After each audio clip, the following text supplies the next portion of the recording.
कोलकाता का law college एक 24 साल की स्टूडेंट एग्जाम फॉर्म भरने आई थी, लेकिन 3 दरिंदों ने उसकी जिंदगी उजाड़ दी। गार्ड रूम में गैंग रेप किया, वीडियो बनाया और उसे लीक करने की धमकी दी। ये 2025 में इंडिया रेप केसेस का सच है। क्या आप चुप रहेंगे? नमस्ते दोस्तों, मैं हूँ शीतल और आप देख रहे हैं सिर्फ काम की बात with blue era.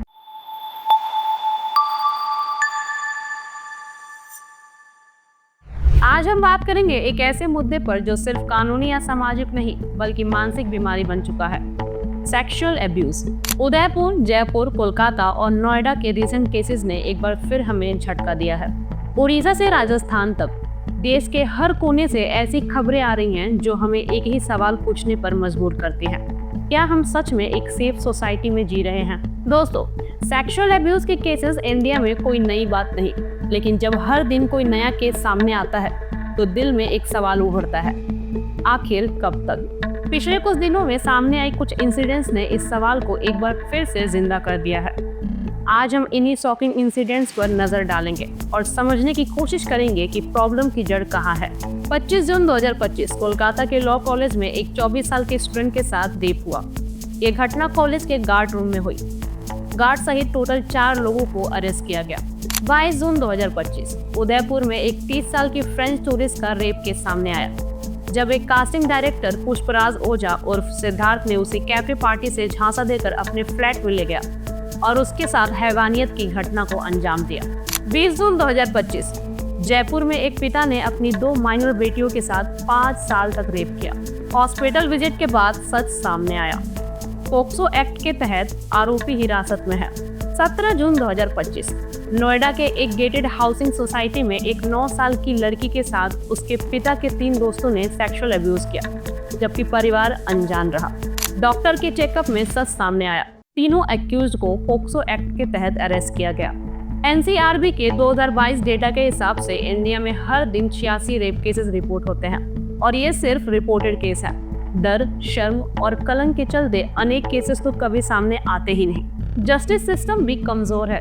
Delhi district courts में 2021 से 2024 तक रेप कन्विक्शन रेट सिर्फ 4.3% था, यानी 100 में से 95 लोग बच निकलते हैं। जब एक सर्वाइवर सामने आती है तो लोग उससे ही सवालों के घेरे में खड़ा करने लग जाते हैं। रात को बाहर क्यों थी? क्या पहना था? इतने दिन क्यों चुप रही? ये विक्टिम ब्लेमिंग अब बंद होनी चाहिए। ये सोच रेप से भी ज्यादा डिस्ट्रक्टिव है।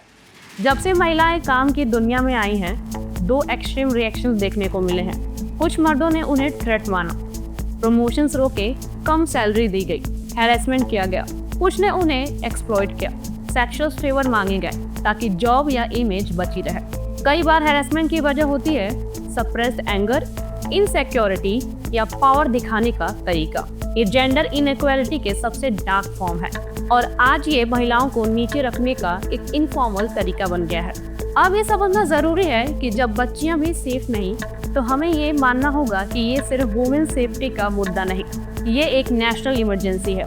सेक्सुअल अब्यूज की जड़ है toxic masculinity, power imbalance, poor upbringing without gender respect, lack of early sex education. ये सारे फैक्टर्स मिलकर इस मानसिक बीमारी का कारण बनती हैं। अब जब हम प्रॉब्लम का रीजन जान चुके हैं तो इसका सॉल्यूशन क्या है? इतनी गहरी समस्या का समाधान सिर्फ कानून से नहीं बल्कि सामाजिक और पारिवारिक बदलाव से ही पॉसिबल है। स्कूल्स में सेक्स एजुकेशन जरूरी है, पुलिस को सेंसिटिविटी ट्रेनिंग दी जाए, कोर्ट्स में फास्ट ट्रैक ट्रायल्स हो और सबसे जरूरी चीज, घर में सिखाया जाए कि कंसेंट क्या होता है और दूसरे जेंडर का सम्मान कैसे करना है। दोस्तों, सेक्सुअल अब्यूज सिर्फ एक क्राइम नहीं, ये एक सामाजिक बीमारी है। इसका इलाज हम सबके हाथों में है।